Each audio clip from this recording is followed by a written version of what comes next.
You know, Team 1 could pick a Germanicus, and they could just steamroll pretty much through, and there'd be not much that Team 2 could do to stop them.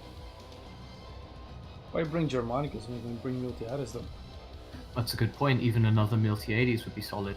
Leonidas, maybe they are willing to take that infantry fight, and the Sulla does get locked in as well. Interesting mix between mobility and absolutely fucking not mobility in the form of Germanicus. Sorry, in the form of Leonidas. They're going to be moving as a team, as one force, especially as it's 6v6, not 8v8. So what 8v8 enables actually over 7v7 and 6v6 is that splitting up your teams into 2 groups or even 3 is much more viable. Like in 6v6, 7v7 you usually want to keep together. 8v8 you can start properly splitting up and applying pressure from multiple angles. That's exactly right. A lock-in from Mongoose with Sulla infantry and Elephant God with surprise elephants. Now, what are the options that Team 2 are opening themselves up for here?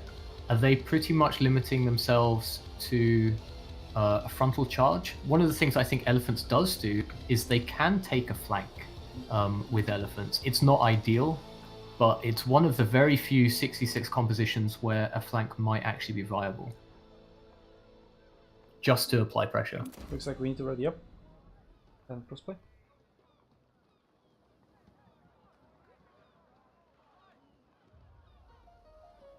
Yeah, both teams are miming hard, both in terms of picks and in lobby chat.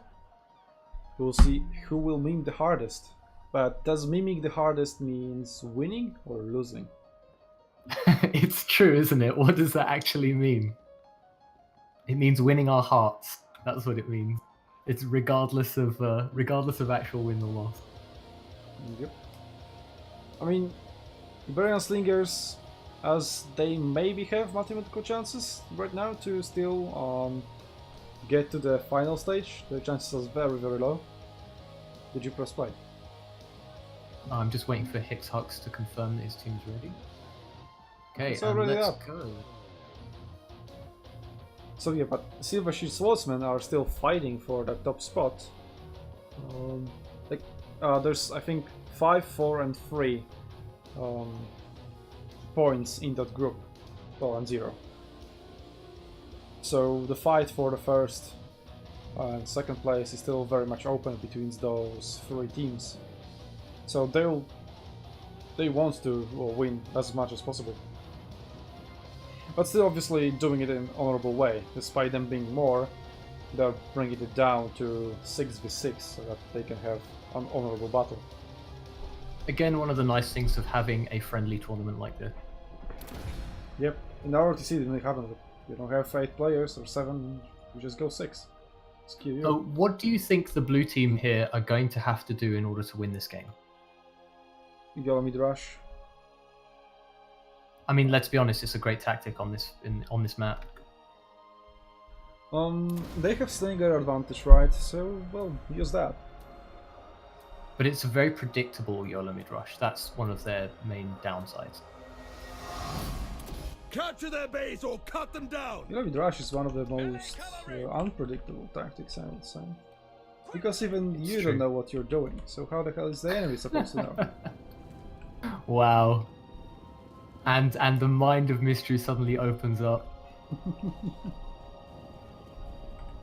Okay, we see Autocracy pushing together with Elephant God towards Watchtower that X-Squid briefly captured.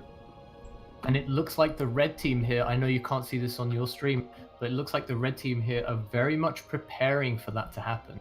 Taking up flanking positions over the Hadrian's Wall and staying out of line of sight as much as possible, knowing that they are at a disadvantage at this very early stage of the game. Yeah, but there's going to be first blood secured by Slingers onto and a perfect target to have first blood on. Ray Shields does go up just in time. Yeah, but there's still first blood, so which means that Iberian Slingers, though it's not the first, Silver Shield Swordsman, he just pull back a little bit and force Iberian Slingers to cross. We must stop them. Well, there are some shots going back and forth. Now a very hard push here by the red team. The blue team is suddenly going to have to make a big decision. What do they do? Do they want to go back and deal with that elephant, or are they going to hold their ground in the middle and hope that they can kite it down? Elephant and cavalry are ready on the flank, ready to threaten them. Javelins are on position to fire back at elephants. So that team in the middle needs to cross right now. This is happening. A little bit of mistake there, I think, by the blue team. They have left the front door open. Yeah, and didn't really synchronize between elephants. Oh wow, okay, Autocracy just found a great charge into Gensendlumchen. Hixex didn't manage to protect him. And now elephants... looks like he's about to follow up onto French Boy, hoping to get a sneaky charge. Really nicely done there. Xcred is going to get punished for that failed charge unless he can get out of there real quick. Autocracy's lost his unit. Xcred will cut it down, I imagine. But those elephants got inside enemy lines and they can just cause disruption amongst those slingers, archers and javelin. It looks like, although the early advantage that the blue team did have on that range is going to fall very quickly as those elephants are going to start wreaking havoc, the support and the help is not there. The front line already got swallowed pretty much. That's some nice friendly fire meme by French Boy. And there isn't much to stop the red team coming in and starting to close this gap, I think. Yeah, now their frontline will engage whatever is remaining of frontline units on the side of Silver Shield Swordsmen. And those elephants are still wreaking a lot of havoc. They're still 2 alive, pretty much full health, almost. Really nice rear charge there onto that front line of units of the blue team. They're starting to fall apart. They're desperately trying to find a javelin unit, and the other ones are also... Ooh, yeah, now they're getting wrecked. There's no javelins on the side of Silver Shield Swordsmen anymore. How do they kill the elephants? Remaining. Yep, they won't be really able to deal with those elephants. They need a lot of archer damage, but that's not going to happen anytime soon. And French Boy, with his meme, Scipio javelins, is still very much alive and dealing a lot of damage to enemy infantry. I'm telling you, Scipio javelins new OP. Yep. I'm seeing those war cries and oaths being used left, right and center and winning those engagements for them. Geez, that is a lot of damage being put out there by the javelins. Meanwhile, they're being completely uncontested because of this, because of Elephant God being an absolute Elephant God. And Aremi looks like he's coming around the side of things from the red team just to put extra pressure onto those slingers to tidy up and free up the cav to put to basically put the final blow and the nail into the coffin. Slingers are also going trapped now. Elephants managed to charge them in. Autocracy and Aremi are following. Aremi is going to block off this spearman. That's a really good move, allowing for cavalry and elephants just to finish slingers. And infantry will be coming in from the other side as well. We see that Scipio charge, repositioning this javelin very quickly, blocking off those slingers. Oh, that's Scipio. Only Scipio can do that.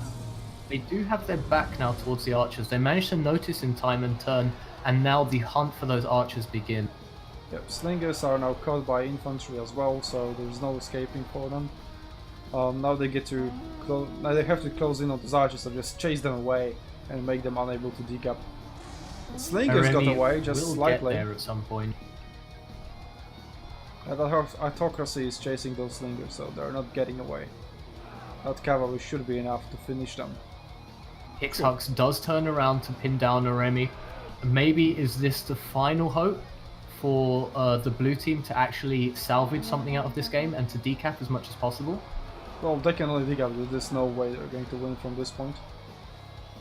The advantage that Iberian Slingers secured is just too much. And they just agree on one thing, that those javelin wouldn't be able to deal nowhere near as much damage as they did and have as much impact if they were on Scipio. Maybe, possibly. I'm very dubious about agreeing with that statement.